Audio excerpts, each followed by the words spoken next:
Praise the Lord. கிறிஸ்துவுக்குள் எனக்கு மிகவும் பிரியமான என் அன்பு சகோதர சகோதரிகளே, ஆண்டவராகிய இயேசு கிறிஸ்துவின் நாமத்தினாலே உங்களுக்கு மிகுந்த சமாதானம், நல்ல சரீர சுக பலம், இருதயத்திற்கு மிகுந்த ஆறுதல் உண்டாவதாக என்று நான் உங்களை வாழ்த்துகிறேன். ஆண்டவருடைய பெரிதான கிருபையினால கோவா பட்டணத்தில் இருந்து கொண்டு நான் உங்களுக்கு இன்றைக்கு சுவிசேஷத்தை அறிவித்துக் கொண்டிருக்கிறேன். கோவா பட்டணம் என்று சொன்னாலே புனித சவேரியருடைய அழியாத உடல்தான் நம்முடைய ஞாபகத்துக்கு வரும். இந்த நாளிலே ஆண்டவருடைய நாமத்தினாலே திரளான மக்கள் அவருடைய அழியாத உடலை காணும்படி பல தேசங்களிலிருந்தும் பல மாநிலங்களிலிருந்தும் பல பட்டணங்களிலிருந்தும் கூட்டமாய் வந்து அவரை தரிசிப்பதை நான் கண்டு ஆண்டவரை துதிக்கிறேன், ஆண்டவருக்கு ஸ்தோத்திரம் செலுத்துகிறேன். இந்த பட்டணத்தில் முதல்ல என்னுடைய சிறு வயதில் சுமார் 6 வயது இருக்கும்போது கடந்து வந்து இதே சவேரியாருடைய அழியாத திருவுடலை அருகில் நின்று பார்க்கிற பாக்கியத்தை பெற்றுக்கொண்டேன்.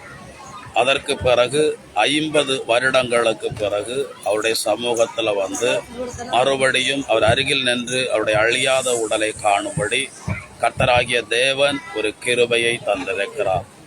அது இல்லாமல் 3 முறை நண்பர்களோடு அறிமுகமான ஊழிய சகோதரர்களோடு கூட தூரத்திலிருந்து அவரை தரிசிக்கும்படியான பாக்கியத்தை பெற்றிருக்கிறேன்.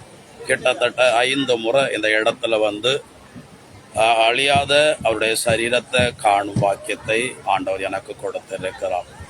பிரியமானவர்களே, ஒரு மனிதனுடைய உடல் 472 வருடங்களாக அழியாமல் இருக்கிறது என்று சொன்னார், அது பெரிய காரியம்.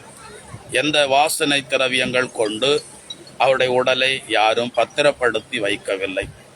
அவர் மரித்ததுமே அவர் சீக்கிரத்தில் சரீரம் அழிந்து போக வேண்டும் என்பதற்காக, எலும்பை எடுத்துக்கொண்டு தங்கள் தேசத்திற்கு போக வேண்டும் என்பதற்காக அவருடைய உடலோடு கூட சுண்ணாம்பை கலந்து புதைத்தார்கள் என்று நான் கேள்விப்பட்டிருக்கிறேன். குறிப்பிட்ட நாளில் அந்த சுண்ணாம்பால் அந்த உடல் அழிந்து எலும்பு மாத்திரம் அவர்களுக்கு கிடைக்கும் என்கிற நம்பிக்கையோடு புதைத்த இடத்துல அந்த கல்லறையை திறந்த போதுதான் அவருடைய அழியாத உடலை கண்டு ஆச்சரியப்பட்டார்கள்.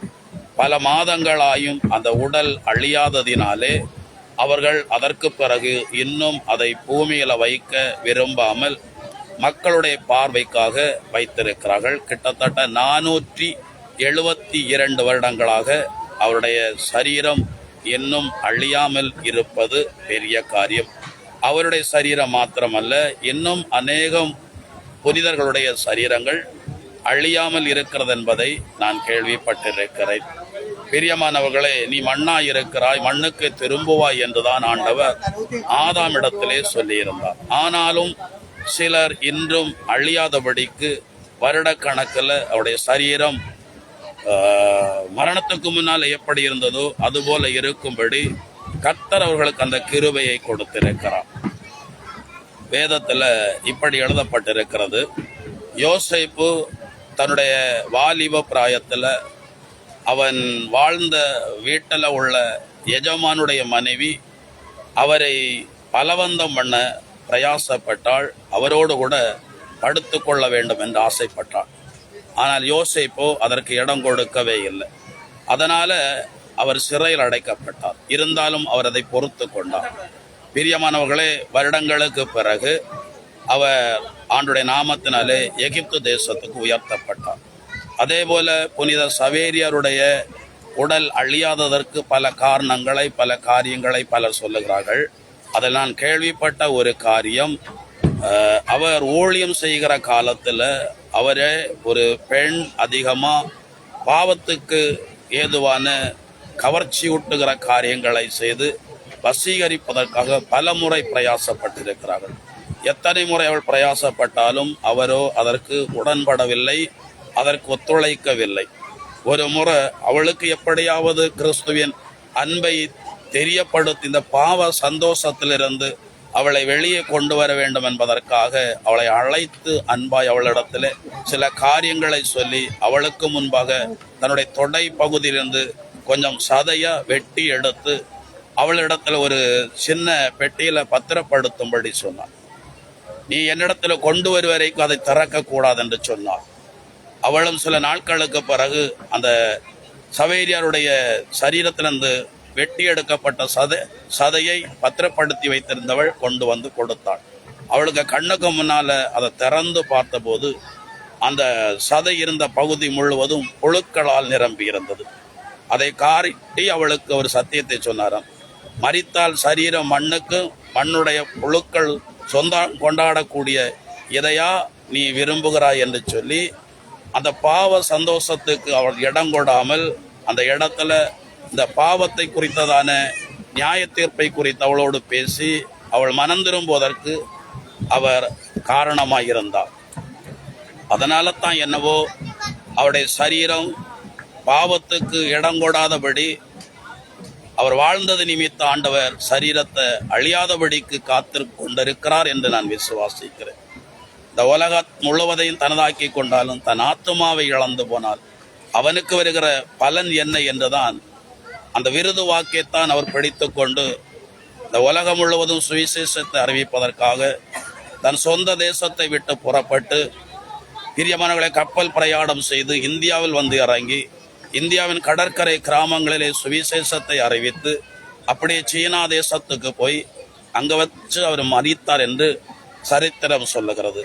ஆனால் திருச்சபை அவரை புனிதராய் அறிவித்திருக்கிறது. புனிதராய் அறிவிக்கப்பட்ட ஒரு திருச்சபை நபர் இன்றைக்கு நம் கண்கள் காணும்படி அழியாத சரீரத்தோடு கூட கோவாவில் இன்றும் அவர் இருக்கிறார். லட்சக்கணக்கில் மக்கள் வந்து இறங்கி கொண்டே இருக்கிறார்கள். ரயில்வே ஸ்டேஷனில் ஆனாலும் பஸ் ஸ்டாண்டில் ஆனாலும் திரளான கூட்டங்கள் அலைமோதி கொண்டிருக்கிறது. ஏனென்று சொன்னால் ஒரு மனுஷன் மரித்து 472 வருடங்களுக்கு பிறகு இன்னும் அவருடைய சரீரம் அழியாமல் இருக்கிறதுனா அது ஒரு பெரிய அதிசயமான காரியம் என்பதில் எந்த மாற்று கருத்தும் இல்லை. ஆண்டவருக்கென்று பெரியமாய் வாழ்ந்தார்கள், சுவிசேஷம் அறிவித்து வாழ்ந்தார்கள், தியாகம் சகித்து வாழ்ந்தார்கள், சமாதானத்தை விதைத்து ஜனங்களுக்கு பிரசங்கித்து வாழ்ந்தார்கள். இன்றைக்கு உலகம் முழுவதும் அறியப்படக்கூடிய ஒரு நபராக சரீரம் அழியாத இன்னும் 472 வருஷமா இருக்கிற ஒரு ஸ்தானத்துல அவர் இருக்கிறார் என்றால் இதெல்லாம் பெரிய காரியம். ஆண்டவருக்கு நம்ம முழுமையை ஒப்புக் கொடுப்போம். சரீரம் மண்ணுக்கு போனாலும் ஆத்மா தேவனிடத்திலே போய் இளைப்பாறத்தக்கதாய் நம்முடைய வாழ்க்கை தேவனுக்கு பிரியமாயிருக்கும்படி ஒப்புக் கொடுப்போம். ஆண்டவர் நிச்சயமாய் உங்களை நடத்துவார். எங்களை அதிகமாய் நேசிக்கிற எங்கள் அன்பின் பரலோக பிதாவே, இந்த இறை வார்த்தைகளை கேட்கிற ஒவ்வொருவரையும் ஆண்டவர் வழிநடத்துவீராக. மனிதனை புனிதனாக்கும்படி ஆண்டவர் இயேசு இந்த பூமிக்கு வந்தார். இறை வார்த்தையை கேட்கிறவர்கள் தேவர்கள் என்று அழைக்கப்படுவார்கள் என்று யோவான் 10:35 எழுதப்பட்டிருக்கிறது. இந்த வார்த்தைகளை கேட்கிற ஒவ்வொருவரையும் பரிசுத்தம் பண்ணும். இயேசு கிறிஸ்துவின் பெயரால் ஒப்புக் கொடுத்து ஜெபிக்கிறேன் பிதாவே, ஆமேன். God bless you. சமாதானம்.